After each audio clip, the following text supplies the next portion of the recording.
ओम शांति। तेरी बंसी का नजारा बड़ा प्यारा काना बंसी का नजारा हो। तेरी बंसी का नजारा बड़ा प्यारा काना बंसी का नजारा हो। तेरी बंसी का नजारा हो। मोहन मुरली वाले तुमको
तीसरा कांधे कंवरिया दिल दीवाना हो गया सांवरी सूरत पे मोहन दिल दीवाना हो गया एक तो तेरे पाँव नाजुक दूसरे घुंघरू सजे एक तो तेरे पाँव नाजुक दूसरा पायल सजे तीसरा घुंघरू बजाना दिल दीवाना हो गया तीसरा घुंघरू बजाना दिल दीवाना हो गया सांवरे सूरत पे मोहन दिल दीवाना हो गया एक तो तेरी गौवे चराना दूसरा रास रचाना एक तो तेरी गौवे चराना दूसरा रास रचाना तीसरा माखन चलाना दिल दीवाना हो गया तीसरा माखन सुखाना दिल दीवाना हो गया सांवरे सूरत पे मोहन दिल दीवाना हो गया। अब गीत के माध्यम से गीत वाली नहीं बजानी है, अब खुशी से बजानी है। बजाओ जोर से अपने लिए यहाँ पहुँचने का। ऐसी खुशी के माहौल में जहाँ बच्चों को सजा हुआ देखते हैं, मन तरंग अपने आप ही खिल उठती हैं, चेहरे खिल उठते हैं। आपका नहीं खिल रहा है, क्या हुआ? हाँ, अब थोड़ा थोड़ा खिल रहा है। क्या यहाँ यहाँ ज्यादा खिल रहा है? चलिए सभी मिलकर के एक दिव्य भजन जो है हम गाएंगे श्री कृष्ण का ही। झूले रे श्याम झूला झूले झूले वृंदावन के बागों में वृंदावन के बागों में झूले रे श्याम झूला झूले झूले वृंदावन के बागों में वृंदावन के बागों में संग में झूले राधा प्यारी संग में झूले राधा प्यारी और ललिता विशाखा है सारी और ललिता विशाखा है सारी हो नाचे गाए रस बरसाए हो नाचे गाए रस बरसाए दे रही है ये सब बिछिगारी नाचे रे हो नाचे रे हो नाचे रे श्याम भरो नाचे नाचे वृंदावन के बागों में वृंदावन के बागों में झूले रे श्याम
के बागों में, वृंदावन के बागों में झूले रे श्याम झूला झूले झूले, वृंदावन के बागों में, वृंदावन के बागों में, वृंदावन के बागों में, वृंदावन के बागों में ओ झूले रे श्याम हरो झूले झूले, वृंदावन के बागों में। चलिए सभी 1 मिनट के लिए साइलेंस में बैठते हैं प्यारे बाबा की याद में, क्योंकि ट्रैफिक कंट्रोल बच रहा है।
समय की सीमा बहुत दूर रही है, क्योंकि हमने 4 बजे का समय रखा था। हम हमारे बीच में हमारे सतीश भाई जी, सतीश काला भाई जी या फिर हमारी अनीता बेन जी आएंगे और अपने मुखारविंद से अब इस आज के कार्यक्रम के प्रति शुभकामनाएं भी देंगे और अगला कार्यक्रम भी शुरुआत में ही रहेगा।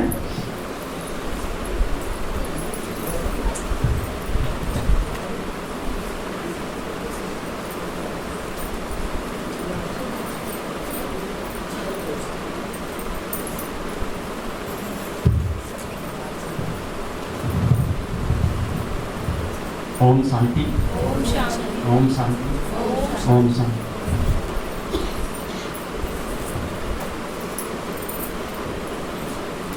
ओम शांति का तो 3 बार बोलने का मतलब मेरा ये था कि सबसे पहले बाबा को, दूसरा जो ड्रामा का पार्ट है, और तीसरी हम जो आत्माएं यहाँ पे हैं, इन तीनों के हिसाब से मेरा ओम शांति, ओम शांति। कभी भी जब भी जो पर्व मनाया जाता है, निश्चित ही वो किसी अच्छाई के लिए होता है और बुराई की खत्म के लिए उसका जश्न मनाने के लिए किया जाता है। आज हम जो कृष्ण जन्माष्टमी मना रहे हैं, कृष्ण भगवान का जो आज अवतरण कह दो, जन्म कह दो, वो किसी बुराई को मिटाने के लिए और पुण्य की विजय के लिए मनाया जाता है। इनका जन्म रोहिणी नक्षत्र में भादो माह के अष्टमी को हुआ था, और ये देवकी के 8वें गर्भ से अष्टमी को इनका जन्म हुआ था। क्योंकि जो अभी मैंने कहा कि ओम शांति है, ओम शांति जो ड्रामा वाला पार्ट उठाया था, ये निश्चित ही है, ये एक ड्रामा का पार्ट था पृथ्वी का। क्योंकि कंस ने जब पृथ्वी पर इतनी बुराइयां कर दी थी, तो कहीं ना कहीं जब कभी भी आते हैं वो जो पुण्य आत्माएं होती हैं वो पैगंबर का रूप लेके आती हैं पृथ्वी पर, जो है जो बुराइयां हैं होती हैं उनके नष्ट करने को आती हैं। और इस संदर्भ में मैं ज़्यादा नहीं कहूँगा, मैं अनुरोध करूँगा अपने इस मतलब विश्वविद्यालय के ब्रह्म कुमारी के विश्वविद्यालय के और जो हमारे जोन के प्रभारी हैं दाताश्री श्री महरचंद जी को आमंत्रित करूंगा और विस्तृत रूप में वो हमें आज के पर्व के जो है बारे में बताएंगे क्यों ये मनाया जाता है, जन्माष्टमी का पर्व का महत्व क्या है। दाताश्री भाई काला जी के लिए भी जोरदार तालियां हो रही हैं। आपने भ्राता जी को आमंत्रित किया है स्टेज पर। जन्माष्टमी के उन रहस्य जो आध्यात्मिक हैं, क्योंकि कथाएं तो आप बहुत सुनते ही रहते हैं और व्रत उपवास भी आप रखते हैं, पर व्रत उपवास जो है वो खास कौन सा रखना चाहिए, क्योंकि हम उन बातों पर अमल नहीं कर पाते हैं। और परमात्मा ही केवल एक ऐसा स्रोत है जो हमें ऐसी क्षमता प्रदान करता है कि हम उस पर निडर होकर और विश्वास पात्र होकर चलते हैं, तभी हम अपने जीवन में श्रेष्ठ बन पाते हैं। तो हम हमारे आदरणीय भ्राता जी से आग्रह करते हैं कि आज के कार्यक्रम के प्रति जो ज्ञान वर्षा आपके पास है वो हम सभी आत्माओं पर बरसाकर हमें तृप्त करें। परम आदरणीय देवी भ्राता जी, बहुत बहुत शुभ बधाई देता हूँ।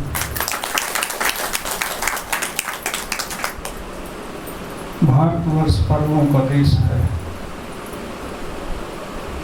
कोई न कोई पर्व कुछ समय बाद आता रहता है।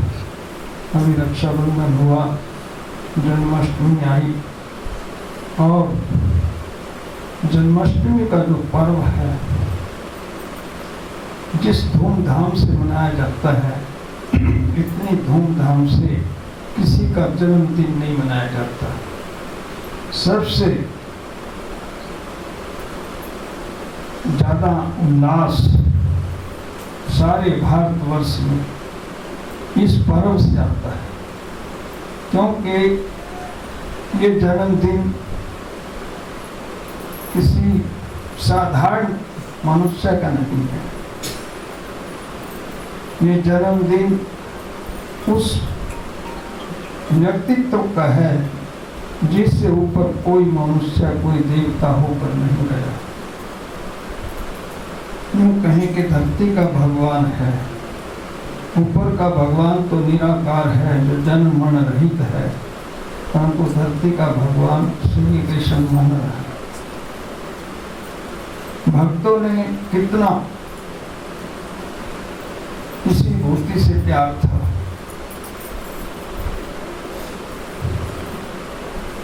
क्योंकि वो भगवान को, श्री कृष्ण को भगवान के रूप में देखते थे। दुकान पर श्री कृष्ण की मूर्ति देख ली और उसको देखते ही वो उसके प्यार में मगन होकर बोला, मैं हूँ जाति का पठान, चाहे चली जाए जान, दर्श करूंगा कृष्ण मुरार। होती हिंदू की दुकान, मूर्ति थी कृष्ण मुरार की। ये गाथा उस कवि रस खान की। ये कहते कहते धरती पर गिर गया था। इतना अटूट भगत था। मुस्लिम होते हुए भी वो श्री कृष्ण का अटूट भगत रहा। सूरदास जी जा रहे थे, कुआं आ गया, उसको दिखा नहीं कुआं आगे। विठल ने उसका हाथ पकड़ के दूसरी साइड पर कर दिया। मुझे अटूट भगत था। तब क्या बोला सूरदास, बाहें छुड़ाए जात हो, दुर्बल मान के मोहे। तो बाँ छुड़ा के जा रहे मेरे से, मुझे कमजोर समझ गए। मन से जब जाओगे, सब मन से चला जाएंगे, तब तेरे को ताकतवर मानो, वहां तो छुड़ा के चला जाएगा। तो इतना प्यार भक्तों का श्री कृष्ण से था। मीरा ने जीव के अति रतन है। श्री कृष्ण एक ऐसी पर्सनैलिटी है जिसको दो ताज दिखाए हैं, एक लाइट का, एक हीरे जड़ित। श्री कृष्ण श्री रामचंद्र को छोड़कर किसी को डबल ताज नहीं दिखाया गया। यदि पैगंबरों को हमने लाइट का क्राउन दिया तो हीरे जड़ित नहीं दिया। यदि चक्रवर्ती बादशाहों को, विक्रमादित्य महाराजा अशोक को हमने हीरे जड़ित ताज दिए तो लाइट का नहीं दिया, एक क्राउन दिया। तो श्री कृष्ण के ऊपर डबल क्राउन है, लाइट का भी है और हीरे जड़ित भी है। धार्मिक सत्ता, राजनीतिक सत्ता एक हाथ में थी सत्य वक्त रहता ही। द्वापर और कलयुग में राजनीतिक सत्ता अलग हाथों में गई, धार्मिक सत्ता अलग हाथों में चली गई। श्री कृष्ण देखिए, उसका जन्म से ही शहनाइयां बजती हैं, और जितने भी पर्सनैलिटीज आई संसार में, उन्होंने जब कोई कर्म किया तब उनका मान हुआ है। जब गांधी जी ने देश आजादी के कारण उसको बापूजी कहा, स्वामी विवेकानंद शिकागो कॉन्फ्रेंस में गए, वहां उन्होंने भारतीय संस्कृति का परचम लहराया, तब उनको स्वामी विवेकानंद प्रसिद्ध हुए वहां से। उससे पहले नहीं थे, मुझे वो सन्यासी था सिंपल। तो जितनी भी महान आत्माएं हैं, उनको जन्म से किसी ने नहीं जाना। जब उन्होंने कोई कर्तव्य किए तब उनकी मान्यता आई है। परंतु श्री कृष्ण की जन्म से ही शहनाइयां बजती हैं। जन्म से पहले ही लोग उनका गुणगान करना शुरू कर देते हैं। श्री कृष्ण एक दिव्य पर्सनैलिटी है, परंतु विश्व जानता नहीं है इस बात को। श्री कृष्ण ही एक ऐसी सत्ता है जो सर्वगुण संपन्न, 16 कला संपूर्ण, संपूर्ण निर्विकारी, मर्यादा पुरुषोत्तम, परम अहिंसक, अहिंसा, इच्छा मात्र अविद्या, 6 डिग्री होल्डर है। ये 6 डिग्रियां वर्ल्ड में किसी के पास नहीं है। केवल श्री कृष्ण, श्री रामचंद्र को भी नहीं दी जाती, श्री कृष्ण को दी जाती। अब देखिए, श्री कृष्ण को राइटरों ने चंद्रवंशी दिखा दिया, राम को सूर्यवंशी दिखा दिया। उल्ट, जबकि श्री कृष्ण सूर्यवंशी है, 16 कला है, रामचंद्र 14 कला चंद्रवंशी है। राम के पीछे तो लग ही चंद्र रहा, रामचंद्र चंद्रवंशी है। वो चंद्रवंशियों की राजा सत्ता है, 14 कला है। ये श्री कृष्ण सूर्यवंशी है, ना कि चंद्रवंशी है। तो देखिए, लोग लोगों को, उनको दान पुण्य करते हैं, परंतु श्री कृष्ण का छोटा सा बच्चा भी होगा, उसको सजाएंगे पालकी में, लोग वहीं पैसे डालते चले जाएंगे, अर्पण करते हैं, दान नहीं कहते उसको। क्योंकि श्री कृष्ण विश्व का महाराजा है, वो किससे दान लेगा? उसको तो जरूरत ही नहीं है। उसकी तो द्वारका सारी सोने की थी, उसको पैसे की क्या आवश्यकता थी? सबसे ज्यादा धनाढ्य श्री कृष्ण रहा है, क्योंकि सतयुग और त्रेता युग के देवी देवता जो थे, ये इनकी उत्पत्ति योग से होती थी। द्वापर कलयुग में उत्पत्ति वासना से है। एक गहराई दे रहा हूं आपको। हम देवताओं के विषय में कुछ नहीं जानते, सिर्फ मूर्तियां पूज रहे हैं, हमको नॉलेज कुछ नहीं है। सतयुग त्रेता में इस सृष्टि का एंगल 90 डिग्री पर होता है। द्वापर कलयुग में सृष्टि का एंगल 67.5 होता है। जिस समय सृष्टि 90 डिग्री पर खड़ी होती है, उस समय एक ही मौसम होता है, सदाबहार। इसलिए श्री कृष्ण को कभी गर्म कपड़े नहीं दिखाए, एक ही ड्रेस पीताम्बरी दिखाई, क्योंकि वहां एक ही मौसम है। चंद्रमा भी नीचे आ जाता है, धरती चपटी हो जाती है। बाइबल में लिखा है पृथ्वी चपटी है। वो कब थी? सतयुग त्रेता में थी। जब गैलीलियो ने कहा कि पृथ्वी गोल है, उसको 1632 में हाउस अरेस्ट कर दिया गया। 1641 में उसे छोड़ गया कि इसने गलत क्यों बोला, पृथ्वी गोल है, बाइबल में लिखा चपटी है। वो अपनी जगह सत्य था, वैज्ञानिक था। आज सारा विश्व माना है पृथ्वी गोल है, पर पहली बार जब बोला तो उसको फांसी दे दी। परंतु क्योंकि सतयुग में चपटी थी, इसीलिए वहां एक ही मौसम था और योग से उत्पत्ति थी देवी देवताओं की। इसीलिए गायन है। देवताओं की इंद्रियों की महिमा है कमल नयन, माना उनकी आंखें पवित्र हैं, कमल हस्त उनके हाथ पवित्र हैं,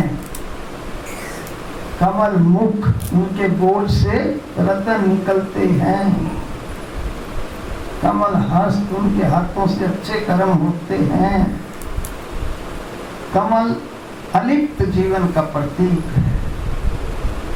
देवताओं का जीवन अलिप्त था, लिप्त नहीं था।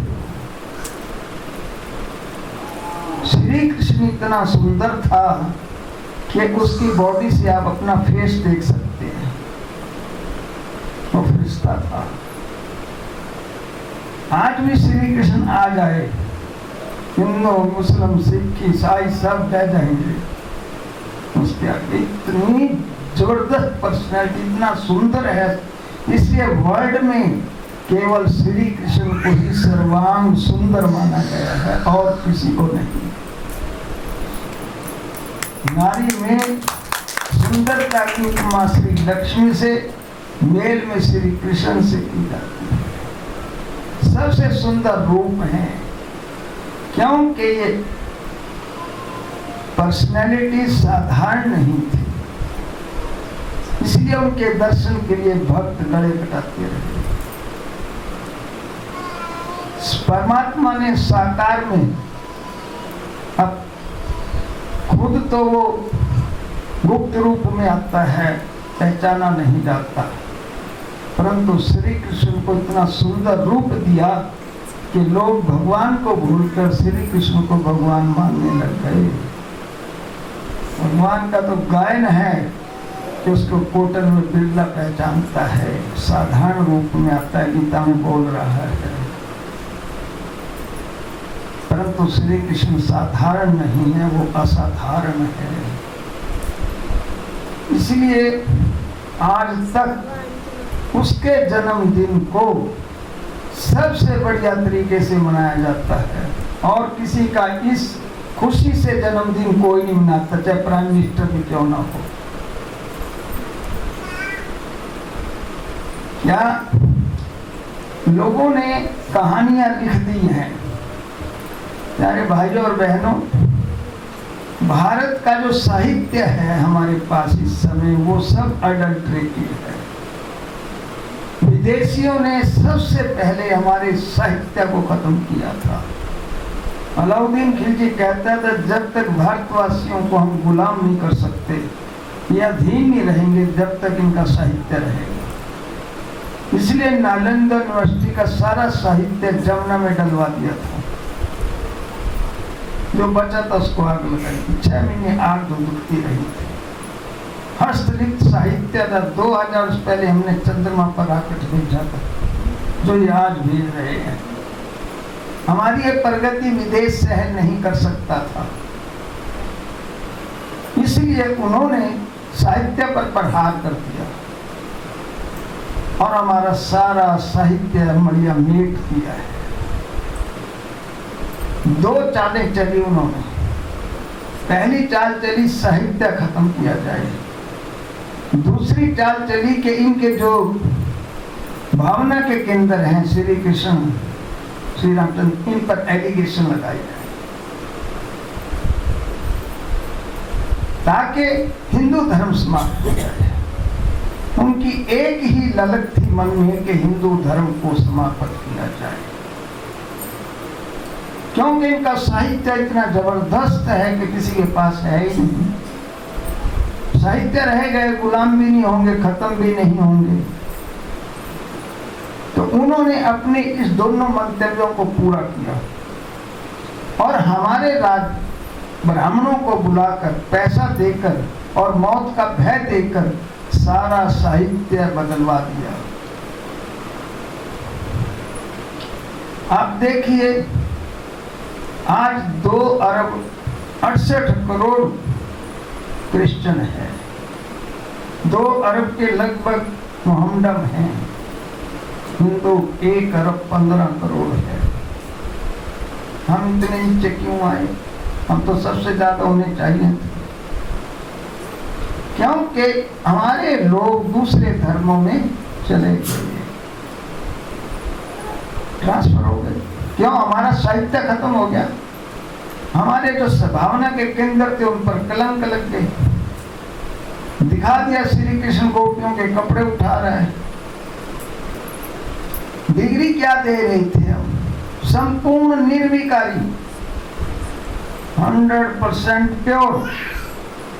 और कर्तव्य क्या दिखा दिया? अश्लील। इतिहास में गांधी जी को हमने सत्य और अहिंसा का पुजारी माना। यदि कोई कहे कि गांधी जी हिंसक थे, कैसा लगेगा? एक तरफ संपूर्ण निर्विकारी की डिग्री और दूसरी तरफ कर्म कौन से दिखाए? इसका मतलब अडल्ट्रेशन है। वो तो पवित्र आत्माएं हैं। श्री कृष्ण की 16,000 रानियां, 108 पटरानियां, उनसे 1,60,000 बच्चे पैदा हुए। मानने वाली बात है? मान लिया हमारे लोगों ने, स्वीकार कर लिया एलिगेशन। उसका एक ही बच्चा था प्रद्युम्न, वो भी योग की उत्पत्ति थी। आपको मालूम है द्वापर युग में भी जब वासना से उत्पत्ति शुरू हुई तो भी नर नारी 12-12 वर्ष तप करते थे, पूजा करते थे, पाठ करते, तब बच्चा उत्पन्न करते थे। और सत्युग त्रेता में तो योग से ही उत्पत्ति थी, वासना थी ही नहीं। इसलिए जो योग से उत्पन्न हुई आत्माएं थी उनको देवी देवता कहा जाता था। 33 करोड़ देवी देवता नमो नमः। 34 करोड़ का गाय नहीं चला। क्या हुआ? कहाँ गए देवता? द्वापर में देवताएं वामार्गीय बने, बुराई को प्राप्त हो गए थे। क्यों? सृष्टि का एंगल जो 90 डिग्री पर था वो 67.5 पर चला गया। सत्युग त्रेता के देवी देवताओं को दाढ़ी मूछ नहीं दिखाया गया है। श्री कृष्ण मूछ वहां दिखाया कभी किसी ने? नो। क्योंकि वहां नर और नारी के हार्मोन्स इक्वल थे।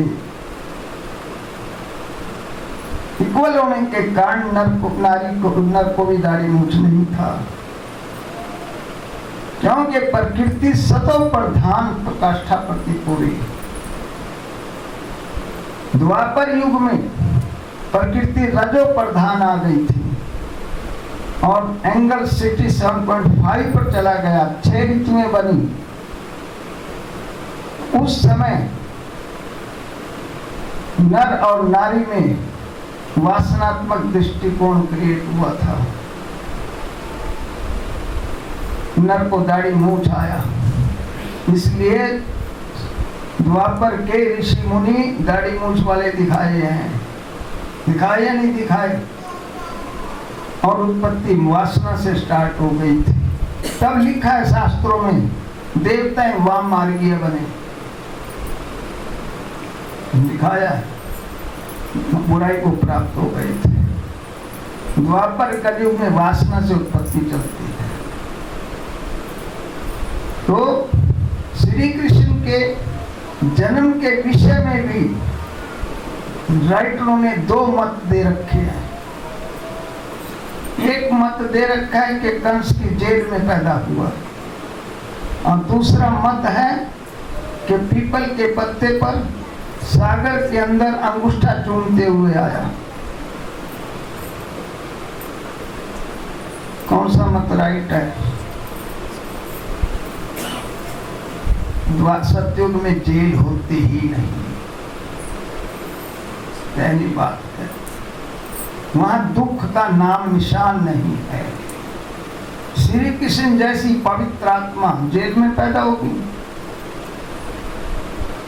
हमने तो मान लिया, जो लिख दिया जैसे सागर के अंदर पीपल के पत्ते पर अंगूठा चूमते हुए दिखाया। इसका भाव क्या?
पीपल के पत्ते का भाव क्या है?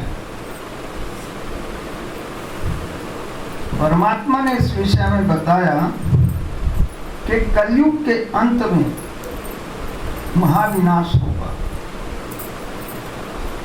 केवल ओल्ड भारत रह जाएगा, पुराना भारत, जिसमें अफगानिस्तान ये सारे एरिया एक पत्ते की तरह रह जाएगा।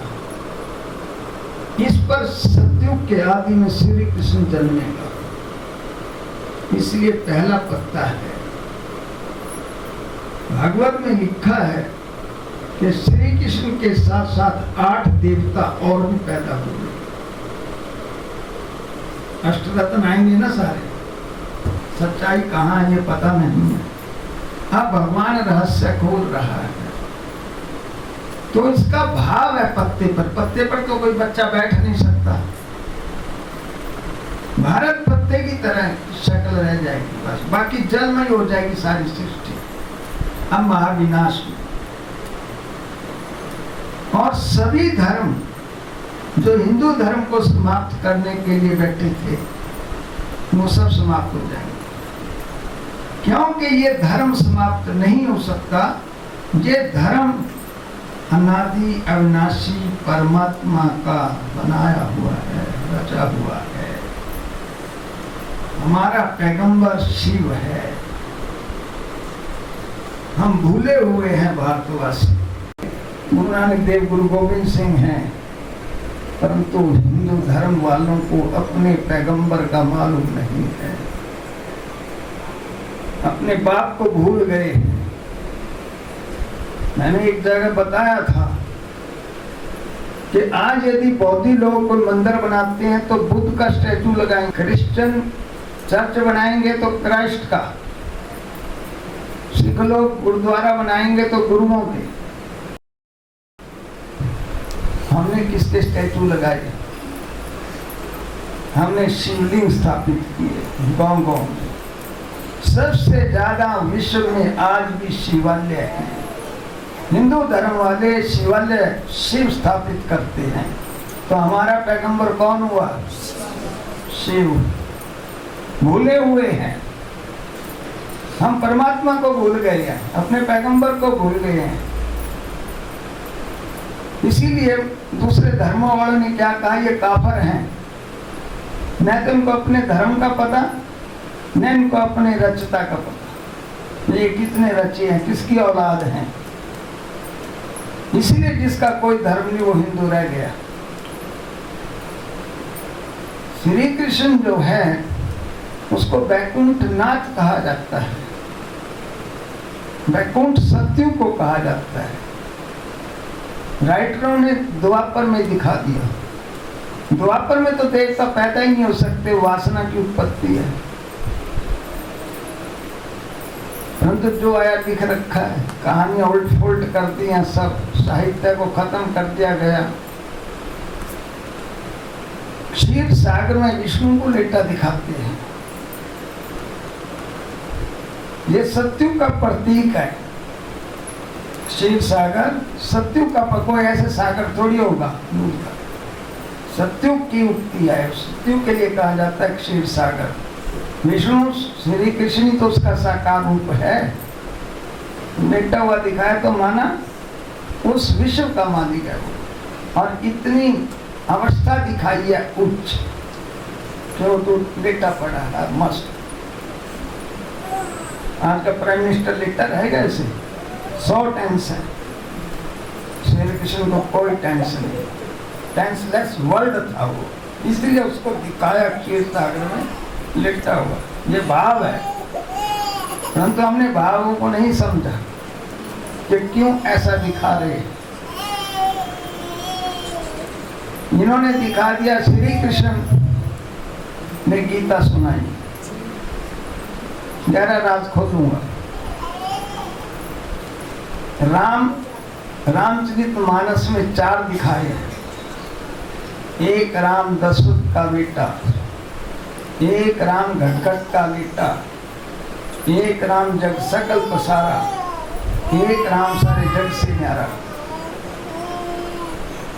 हम कौन से राम को याद करते हैं?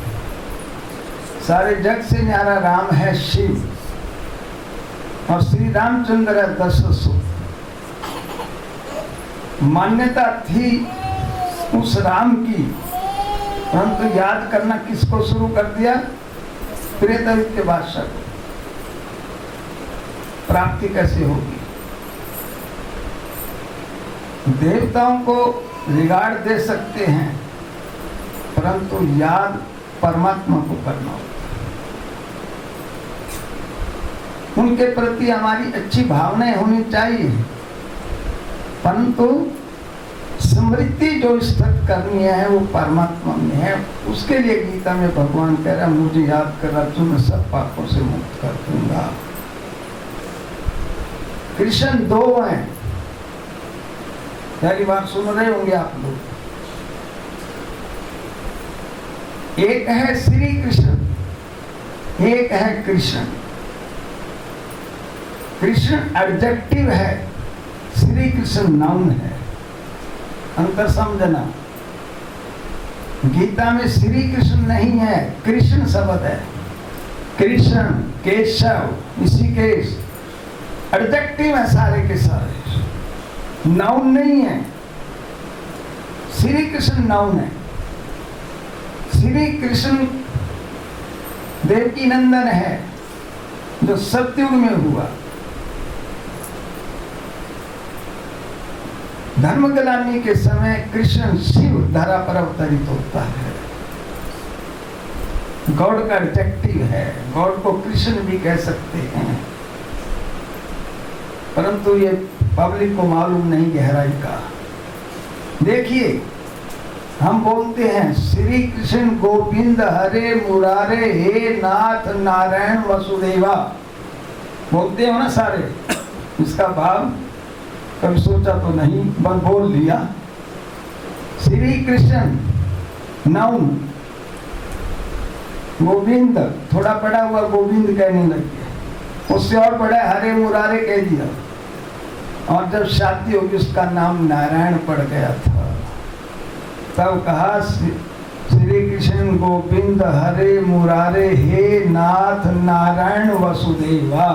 वसुदेव का पुत्र है, नारायण भी श्री कृष्ण भी। नारायण सतयुग का महाराजा, सूर्य वंश का, और श्री कृष्ण द्वापर में कैसे चला गया? बाप तो एक है। बोलो डॉक्टर साहब, कैसे चला गया? किसी ने कुछ नहीं सोचा। बाप सतयुग में है, नारायण सतयुग में है, और श्री कृष्ण छोटा रूप द्वापर में दिखा रखा है। मिसिंग है या नहीं? अडल्ट्रेशन है या नहीं? कहानियां गढ़ दी लोगों ने, सच्चाई का किसी को मालूम नहीं। इसीलिए श्री कृष्ण सतयुग का महाराजा है। श्री कृष्ण को हम महाराजा कहते हैं, राम को राजा कहते हैं। राजा रामचंद्र, महाराजा रामचंद्र नहीं कहा किसी ने, और श्री कृष्ण को कहीं राजा श्री कृष्ण नहीं कहा। बड़ा कौन हुआ? कौन हुआ बड़ा? श्री कृष्ण। 16 कला संपूर्ण है, वो 14 है। डिफाइन नहीं किया किसी ने, बस जो बोल दिया सत महाराज। अब शिव बाबा बच्चों को आकर सारा ज्ञान समझा रहे हैं। इसलिए गीता का ज्ञान शिव ने दिया, कृष्ण ने दिया। तब बोल रहा है, हे अर्जुन, मैं साधारण रूप में आता हूँ, मुझे कोटन में बिरला पहचानता है। क्या श्री कृष्ण के तन में परमात्मा आए तो कौन नहीं पहचानेगा? कौन नहीं पहचानेगा? वो तो सर्वांग सुंदर है, सारा शहर भाग लेगा, सब मोबाइल निकाल लेंगे सेल्फी लेने के लिए। इतना सुंदर है वो तो। इसीलिए उसने कहा, मैं साधारण रूप में आता हूं, मुझे कोई नहीं पहचानता। न कौरव पहचान रहे हैं, न पांडव पहचान रहे हैं। तब अर्जुन को साक्षात्कार कराता है विष्णु चतुर्भुज और हजारों सूर्य तेजों में से। उसने कहा, तेज को हटा ले, मेरे से सहन नहीं होता। कहा या नहीं कहा गीता में? वो कौन था तेज? शिव था। शिव आया था। इसीलिए गीता भगवानुवाच है, क्योंकि भगवान बोल रहा है। नॉट श्री कृष्ण भगवानुवाच, कहीं नहीं लिखा गीता में। गीता पुरानी उठा लो, श्री कृष्ण का कहीं नाम नहीं है। गहराई आपको दे रहा हूं, भगवानुवाच है। भगवान कौन? शिव। इसीलिए जो जन्माष्टमी मनाते हैं हम, सतयुग में 8 जन्म होते हैं। पहला Shri Krishna, second Shri Krishna, third Shri Krishna, fourth Shri Krishna, 7th 8th।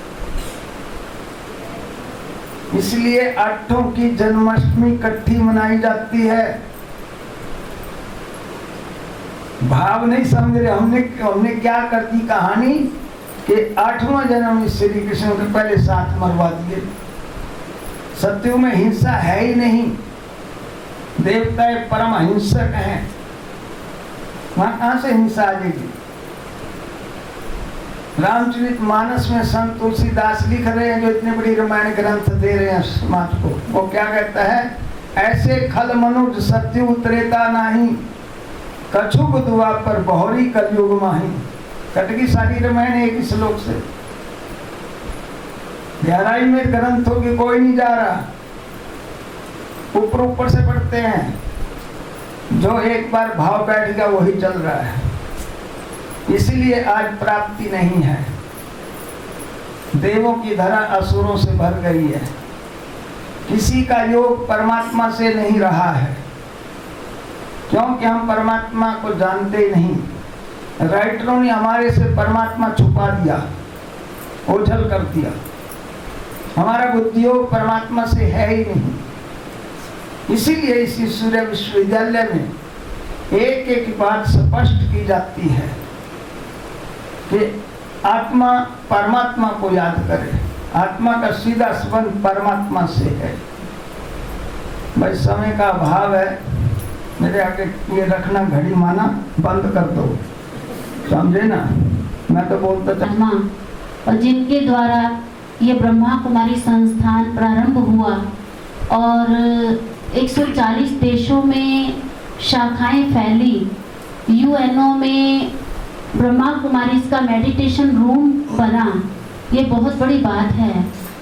और हमारे लिए सबसे बड़ी खुशखबरी जो हमारे मोस्ट रिस्पेक्टेड वंदनीय सम्माननीय भ्राता जी को जब गैर सैंड 20 दिन पहले रक्षाबंधन पहनाने गए, तो हमारा एक नियम है कि हम बाबा से आते भी मिलते हैं और जाते भी मिलते हैं। जैसे आप सबको भी हम बोलते हैं कि बाबा से मिल के जाओ, बाबा रूम में बैठो 2 मिनट 3 मिनट बाबा से बातचीत करो। ऐसे ही मिलने के लिए बाबा से मिल के भ्राता जी चौखुटिया के लिए निकल रहे थे कि बाबा आप साथ चलें और चौखुटिया जाना है। तो बाबा ने टच कराया कि यहाँ विधानसभा सत्र लग रहे हैं 21, 22, 23 को, तो आप विधानसभा में रक्षाबंधन पहना कर आओ। तो इतना बड़ा हमारा सौभाग्य है कि बाबा ने टच कराया और टच कराने के बाद प्रयास किया तो प्रयास सफल हुआ। हमारी माननीय महोदया श्रीमती रितु खंडूरी भूषण जी, वो ब्रह्मा कुमारी इसको पहले से जानते हैं, लेकिन जैसे उनको ये संकल्प दिया गया कि हम रक्षाबंधन पहनाना चाहते हैं, और भ्राता जी ने, आप सबको पता है कि एक मोबाइल बस अपनी चल रही थी, मोबाइल वैन जिसको बोलते हैं, कि जिसमें कुंभकर्ण था, एक साइड में एलईडी थी और उसमें व्यसन मुक्ति के लिए हमारी गढ़वाल क्षेत्र में कार्य किया गया। कंटिन्यू 2 साल हमारे नीतीश भाई दबराल जी और उनके साथ दूसरे और भाई भ्राता जी ने टीम बना करके उनको भेजा हुआ था। तो 2000 कार्यक्रम नशा मुक्ति पर चले, तो उसकी एक बुक तैयार कराई भ्राता जी ने। तो सभी जितने हमारे 60 विधायक, 8 मंत्रीगण, श्रीमती रितु खंडूरी जी और हमारे सीएम साहब धामी जी और हमारे खुद के यहाँ के कैबिनेट मिनिस्टर साहब श्री धन सिंह रावत जी, सबको वो बुक जो है वो दी गई। भ्राता जी ने सबको बुक दी। ब्रह्मा कुमारी इसका वो पटका पहनाया, रक्षाबंधन पहनाया, फिर बाबा का श्री कृष्ण का जो चित्र, आने वाली दुनिया के महाराज जो है श्री कृष्ण होंगे, वो सबको दिया। तो वो बहुत ही उन्होंने उस दिन खुशी का अनुभव किया। उनको ये लगा कि एक अलग सा वातावरण है। और आप सबके पास वैसे पहुंच गई होंगी खबर, नहीं पहुंची होगी तो वैसे भ्राता जी ने बोल दिया था, करण प्रयाग के नंबर से आपको सबके पास पहुंच गई होगी। तो उसमें आप श्रीमती रितु बहन जी को सुनिएगा, उन्होंने खुद ये बात बहुत अच्छी फील की। तो ये हमारे श्रीनगर के लिए, श्रीनगर के भाई बहनों के लिए ये बहुत बड़ी उपलब्धि है कि भारत देश में सबसे पहले हमारी विधानसभा में बाबा की तरफ से बाबा का रक्षा सूत्र पहनाया गया, और साथ साथ जितने पुलिसकर्मी भाई थे वहाँ, बहनें थी, सबको भी पहनाया, और मीडिया के सारे लोगों को पहनाया, और दूसरे ऑफिसर्स जितने बड़े बड़े पद के अधिकारी थे सबको रक्षाबंधन पहनाया गया।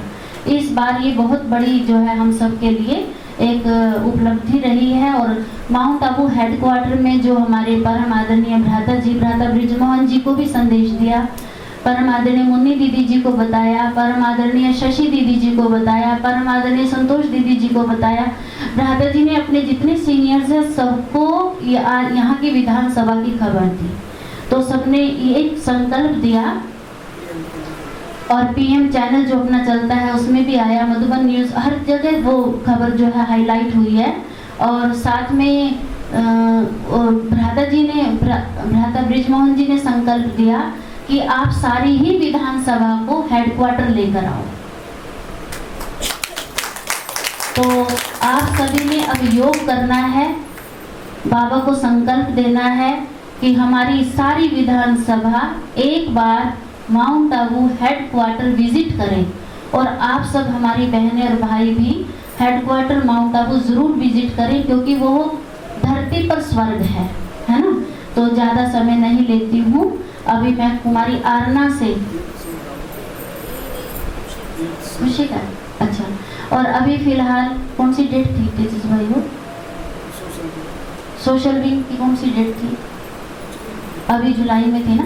ऐसा आज का दिन और रुक जाइए। तो उन्होंने कहा नहीं मेरे प्रोग्राम हैं, तो अपने तेजस भाई उनको उदयपुर छोड़ने के लिए गए थे, तो रास्ते में बात कर रहे थे कि हम ना कल तक रह ही जाते, रास्ते में बात कर रहे। तो उनको बहुत अच्छा लगा, बहुत उनको खुशी हुई कि एक दिव्य अनुभव इस स्थान पर होता है। तो ये बाबा की कमाल है। और जैसे हमारे भ्राता जी तपस्या करते हैं, तपस्या के वाइब्रेशंस की कमाल है। जो ज्ञान आपको सुनाया इसका बड़ा गहरा मनन चिंतन करते हैं। ये ज्ञान की बातें सुनाना सहज नहीं है। और साथ में भाई बहनों को जो, जैसे हम अपने शब्दों में हिंदू बोल देते हैं, तो हम सबको ये जागृति देना बहुत जरूरी है। आप सब समाचार सुन रहे होंगे 24 घंटे, वो बताने की जरूरत नहीं है हमको। सुन रहे हो ना सभी क्या क्या हो रहा है, तो हम सबको जागृत होने की जरूरत है ना, क्योंकि हमको अपना देश बचाना है, अपना युवा को, अपना युवा शक्ति को बचाना है। तो हम सब एक होकर रहेंगे, एकजुट होकर चलेंगे, तभी हम ये सब सेवाएं कर पाएंगे। जो गवर्नमेंट भारत सरकार चाहती है कि बेटी बचाओ, जल बचाओ, है ना, वायु प्रदूषण को बचाओ, अपने युवा बच्चों को बचाओ व्यसनों से, ये हमारी भारत सरकार के प्रोजेक्ट हैं। तो जब हम सब आपस में मिलके मीटिंग करके सेटिंग करेंगे, तभी हम भारत सरकार के पास अपनी एक अच्छा जो है क्या बोलते हैं छवि दे सकेंगे, है ना, अपना बेस्ट दे सकेंगे। तो श्री कृष्ण जन्माष्टमी पर हमारे सभी श्रीनगर के भाई बहनों को बहुत बहुत मुबारकें, बहुत बहुत बधाइयाँ, बहुत बहुत शुभकामनाएं। और आपसे निवेदन रहेगा कि आप एक बार बाबा के घर में आके 7 डेज कोर्स जरूर करें, ताकि आपको जो बातें नहीं पता हैं वो आप जान पाएं और अपना ध्यान शिव परमात्मा पिता पर एकाग्र कर पाएं, अपनी मन और बुद्धि को शक्तिशाली बना पाएं। ठीक है, तो अभी कुमारी खुशी हमारे मध्य आएगी और अपने स्वागत नृत्य के द्वारा हम सबको उमंग, उत्साह और खुशी प्रदान करेगी।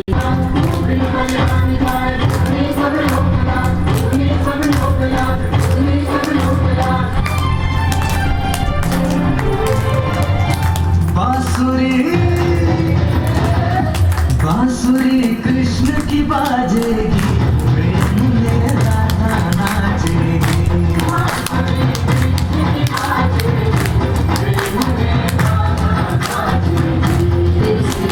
जमुना तट पे रास रचेगा, जमुना तट पे रास रचेगा, गीत बिराजेगी, प्रेम में राधा नाचेगी।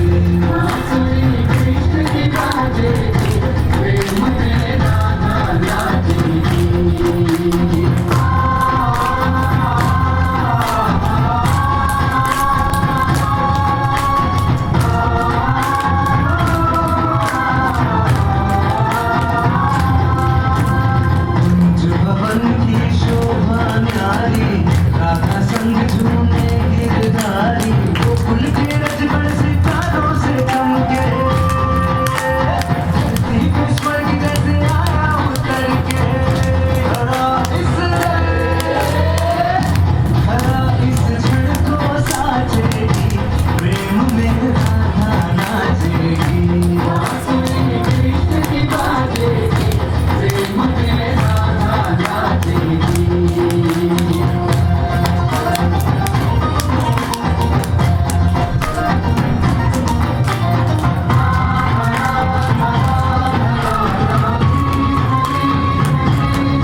बहुत खूब खुशी कुमारी ने जो है बहुत सुंदर नृत्य हम सभी के समक्ष किया। जोरदार तालियों से हम एक बार और अभिनंदन करते हैं। और अभी हनु जो श्री कृष्ण का रूप लेकर आया है, कलयुगी चॉकलेट भी उनके हाथ में दिखाई दे रही है क्योंकि सतयुगी कृष्ण तो ये नहीं खाता है, लेकिन यहाँ कृष्ण को देना पड़ता है आज का ये इनाम इनको है, खूब आनंद ले रहा है। अभी मैं इन्हीं की सिस्टर को बुलाना चाहूंगी, आरना कुमारी को। वो किसना है, इस पर ये नृत्य करेंगी कुमारी आरना।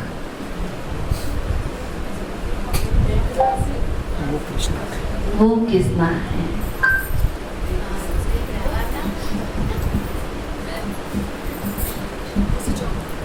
दीदी तिलक कर दो इनको। देखिए श्री कृष्ण को भी तिलक जो है वो किया जा रहा है, सुंदर सुंदर। ये अभिषेक भी कभी कभी देखने को मिलता है, बहुत ही प्यारा शांत कृष्णा।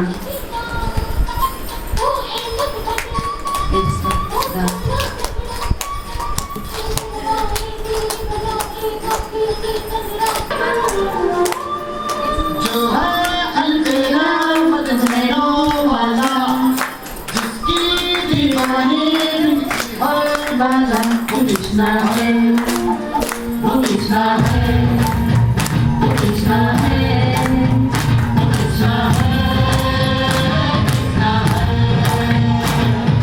जो है अलबेला मदनो वाला, जिसकी दीवानी बिजली हर वाला, वो कृष्णा है, वो कृष्णा है, वो कृष्णा है।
कुमारी आरना के लिए जोरदार ताली हो जाए। अभी घरवाली डांस लेकर आ रही हैं कुमारी खुशी फिर से, कान्ही माँ धरेली राधा। ये घरवाली नृत्य जो है वो लेकर आ रही हैं।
पलों में इतनी खुशी दे दी।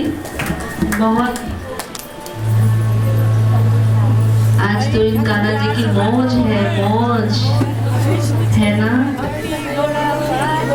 जय कन्हैया लाल की,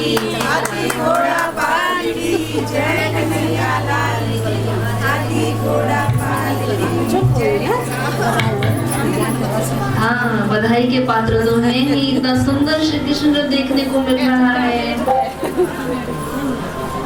आराम से लाइन में आते जाइए और जन्माष्टमी की खुशी जो है उसे अनुभव करते जाइए। हर एक का चेहरा खिला हुआ हो, ऐसा कान्हा देखने को मिल रहा है। जो रास करना चाहते हैं वो रास भी कर सकते हैं।